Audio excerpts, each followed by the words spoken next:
قال الله تبارك وتعالى في القرآن المجيد والفرقان الحميد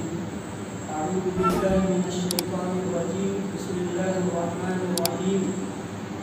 قل بفضل الله وبرحمته فبذلك فليفرحوا هو خير مما يجمعون. وقال في مقام آخر لو أنزلنا هذا القرآن على جبل لرأيته خاشعا متصدعا من خشية الله وتلك الأمثال نضربها للناس لعلهم يتفكرون. صدق الله العظيم. میرے محترم بزرگوں اور دوستوں، اللہ رب العزت کا بے انتہا احسان اور اس کا فضل و کرم ہے کہ اس نے ہمیں ایک بہت عظیم عبادت کی تکمیل کی سعادت نصیب فرمائی. جیسا کہ ہمیں معلوم ہے کہ رمضان المبارک میں جو تراویح ہے وہ تراویح کے اندر دو سنتیں ہیں. ایک خود تراویح پڑھنا، یہ ایک الگ سنت ہے، اور دوسرا تراویح کے اندر ایک مکمل قرآن پاک کو سماعت فرمانا، یہ الگ سنت ہے. تو اللہ رب العزت نے ہمیں اپنے فضل و کرم سے ایک سنت کی ادائیگی کی تکمیل عطا فرمائی. وہ ایک سنت کیا؟ ہمارا تراویح کے اندر قرآن کریم مکمل ہو گیا. لیکن جو دوسری سنت ہے تراویح رمضان المبارک کی مکمل، پورے رمضان المبارک، وہ ابھی جتنے ابھی جب تک عید کا چاند نہیں نظر آتا ہماری تراویح ابھی باقی ہے. تو ہمیں کوشش یہ کرنی ہے کہ جتنی تراویح ابھی رہ گئی، تو ایسا نہیں جو ہے قرآن پاک ختم ہو گیا تو تراویح بھی ختم ہو گئی، بلکہ جو حضرات پابندی سے اب تک تراویح پڑھ رہے تھے وہ تو ہرگز ہی نہ چھوڑے کہ جو ہے اب تک تراویح کی ضرورت نہیں. اور جو اب تک اپنی کمی اور کوتاہی کی وجہ سے نہیں پڑھ سکے اور وہ اپنے جو ہے پیشانی کو دربار خداوندی میں سجدہ ریز نہیں کر سکے، تو ان کو آگے کے جو تراویح ہیں اور آگے کے جو ایام ہیں اس میں کوشش کرنا ہے کہ اب ہم سے وہ چیز نہ چھوٹے، آگے کی عبادت ہم سے نہ چھوٹے. میں نے ابھی آپ حضرات کے سامنے قرآن پاک کی ایک آیت تلاوت فرمائی، قل بفضل اللہ وبرحمتہ فبذلک فلیفرحوا، کہ اللہ رب العزت قرآن پاک میں خود ہماری اس مجلس کے بارے میں ارشاد فرماتے ہیں کہ یہ تمہارا یہ دینی مجلس اور یہ قرآن پاک کی مجلس اور یہ رسول اللہ اور یہ جو تمہیں ایمان ملا، یہ جو تمہارے پاس شریعت ہے، یہ تمہارے پاس جو دین ہے اور جو تمہارے پاس مذہب اسلام ہے، یہ اللہ کا فضل اور اس کی رحمت ہے. تو یہ ہوا خیر مما یجمعون، یہ بہتر ہے ان ساری چیزوں سے جو کافر لوگ، جو اللہ کے نافرمان بندے جو جمع کر رہے ہیں، مطلب مال و دولت جو جمع کر رہے ہیں، ان ساری چیزوں سے بہتر ہماری یہ مجلس ہے. اللہ رب العزت فرماتے ہیں کہ تم خوشی مناؤ، قل بفضل اللہ وبرحمتہ، کہ اللہ نے جو تمہیں اسلام اور ایمان اور قرآن پاک اور رسول اللہ جیسی دولت سے نوازا، اس پر خوشی مناؤ. قرآن خود کہہ رہا قل بفضل اللہ وبرحمتہ، کہ اس پر تم خوش ہو، اور اس کے ساتھ خوشی کے ساتھ ساتھ یہ تمہاری مجلس اور یہ تمہیں قرآن پاک کا ملنا، یہ صرف ایسا نہیں کہ یہ جو ہے ایک وقتی چیز ہے، بلکہ یہ جو تمہیں چیز ملی ہے یہ ان ساری چیزوں سے بہتر ہے جو دوسرے لوگ، جو اللہ کے نافرمان بندے اور کافر و مشرک لوگ جو مال و دولت کو جمع کرنے میں لگے ہوئے ہیں، جو اللہ اور رسول اللہ سے غافل ہیں، ان ساری چیزوں سے بہتر یہ چیز ہے. تو اس کے علاوہ میں نے ابھی قرآن پاک کی ایک دوسری آیت لو انزلنا هذا القرآن، اللہ رب العزت قرآن پاک میں ارشاد فرماتے ہیں کہ اگر یہ قرآن جو میں نے حضرت انسان پر نازل فرمایا، یہ قرآن جو میں نے تمہارے اوپر نازل فرمایا، اگر یہ قرآن میں پہاڑ کے اوپر ڈال دیتا، اگر یہ قرآن میں پہاڑ کے اوپر اپنے حکم کو، مطلب یہ قرآن پاک کے جو ہمارے 30 پارے ہیں اور قرآن پاک کے 30 پاروں میں جو چیز ہے، جو اللہ کے احکامات ہیں، جو عبادات ہیں اور جن کاموں کو کرنے کے لیے اس میں کہا جا رہا، اگر یہ احکامات اللہ رب العزت قرآن پاک جو ہے پہاڑ کے اوپر ڈال دیتے تو خود اللہ رب العزت ارشاد فرماتے ہیں کہ پہاڑ جھک جاتا، اور صرف جھکتا نہیں بلکہ ریزہ ریزہ ریزہ ریزہ پہاڑ کے جو ہے چور چور ہو جاتے اگر یہ قرآن ہم جو ہے پہاڑ کے اوپر نازل فرما دیں۔ تو ہمیں غور کرنا ہے کہ کتنا عظیم اور بابرکت مقدس کلام پاک ہے۔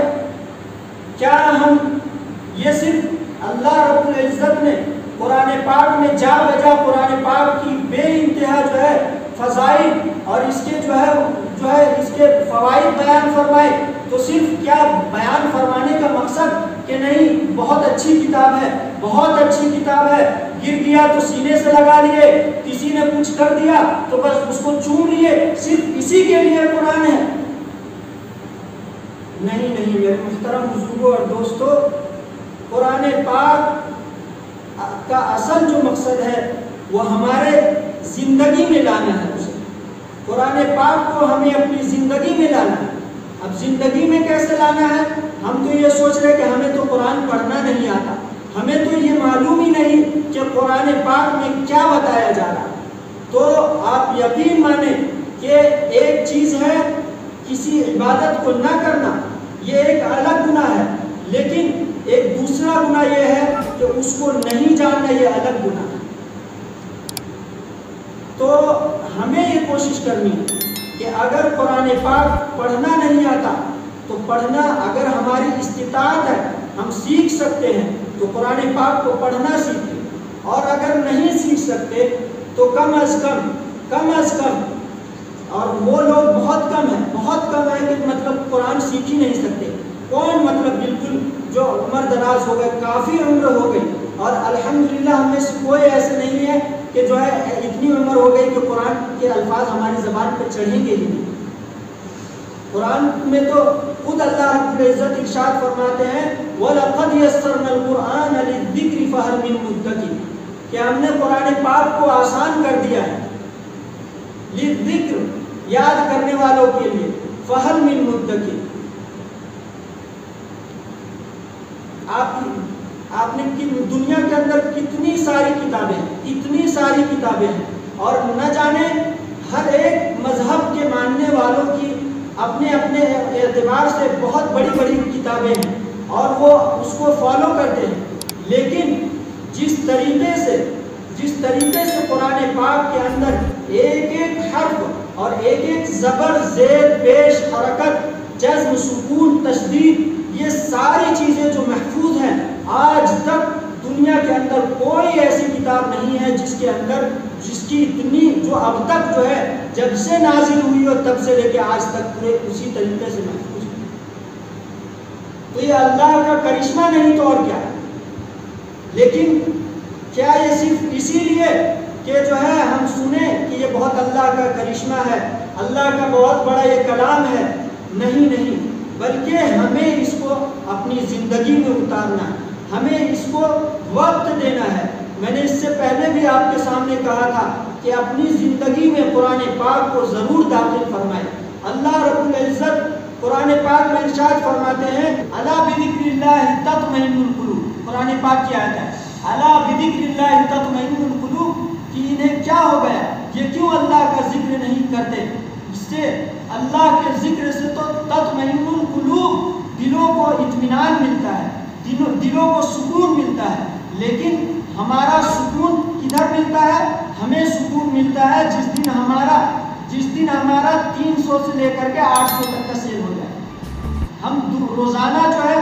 300 کا اور 400 کا اور 500 کا سیل کر لیتے تو سوچتے روزانہ تو اتنا ہو جاتا، لیکن جس دن 500 سے اوپر کراس ہو جائے، 800 1000 کا سیل ہو جائے تو ہم سمجھتے کہ ہمیں یہ خوشی مل گئی، یہ ہمارا جو ہے دل کا خوشی۔ لیکن آپ یقین مانیں کہ دنیا میں کوئی ایسا بندہ نہیں ہے کہ جسے دنیا ملی ہو، جسے دنیا ملی اور وہ اس پر خوش ہو گیا۔ دنیا کے اندر کوئی بھی، کتنے بھی بڑے سے بڑے مالدار کو آپ اٹھا لیں اور کتنے سے بڑے کو جو ہے مالدار کی آپ زندگی کو دیکھیں، آپ اس کو جتنا ابھی اس کے پاس ہوگا وہ اس سے زیادہ کی خواہش کرتا ہو۔ تو مال ایک ایسی چیز ہے، مال ایک ایسی چیز ہے جس کی محبت مرتے دم تک جو ہے دل سے ختم نہیں ہو سکتی۔ تو ہمیں یہ کوشش کرنی ہے کہ اپنے اوقات کو، قرآن پاک کو، جب ہم قرآن پاک کو اپنے معمول میں داخل کریں گے، روزانہ قرآن پاک کی تلاوت کریں گے تو یہ اللہ کا ذکر ہے۔ آپ جو ہے پابندی سے کر کے دیکھیں، قرآن پاک کی آپ پابندی سے تلاوت کریں، اگر آپ کو جو ہے، اگر آپ کو اطمینانی دل میں سکون نہ حاصل ہو تو آپ جو ہے، اگر آپ کو دلی سکون، یقیناً آپ کو دلی سکون حاصل ہوگا جب آپ قرآن پاک کی تلاوت کریں گے، آپ کو ایک اطمینانی دلی کیفیت سکون حاصل ہوگی۔ وہ اس وجہ سے کہ خود قرآن پاک میں اللہ رب العزت ارشاد فرماتے ہیں الا بذکر اللہ تطمئن القلوب۔ تو یہ قرآن جو ہے اللہ کا ذکر ہے، اللہ کا ذکر ہے، اور یہ تو وہ ذکر ہے جس کا ذکر جس کا کوئی مثال نہیں، جس کا کوئی مثال نہیں ہے، وہ ذکر ہے۔ تو اپنے ہماری زندگی کے لمحات میں، 24 گھنٹے کے اوقات میں قرآن پاک کو ضرور داخل فرمائیں اور ضرور جو ہے قرآن پاک کو وقت دیں، چاہے آدھا گھنٹہ ہی صحیح۔ کسی کی زبان، بلکہ حدیث پاک میں آتا ہے کہ ایک تو جو ہے قرآن پاک پڑھنے والا ایک بندہ وہ ہوتا ہے جو بہت تیزی سے پڑھتا جاتا ہے، بہت تیزی سے پڑھتا جاتا ہے، تو اسے جو ہے سنگل ثواب ملتا ہے۔ لیکن اگر کوئی بندہ ایسا ہے کہ اس کی زبان پہ الفاظ جلدی نہیں چڑھ پاتے، وہ جو ہے اٹک اٹک کر کے پڑھتا ہے، تو اللہ رب العزت اس کا ثواب دوہرا کر دیتے ہیں، اللہ رب العزت اس کے ثواب کو دوہرا کر دیتے ہیں۔ وہ اس لیے کہ جو اللہ کا کلام ہے وہ اپنی زبان پہ لانے کی کوشش کر رہا، لیکن نہ آنے کی وجہ سے اللہ رب العزت اس کی اس کوشش اور محنت کی وجہ سے اللہ تبارک و تعالیٰ اس کو دوہرا ثواب عطا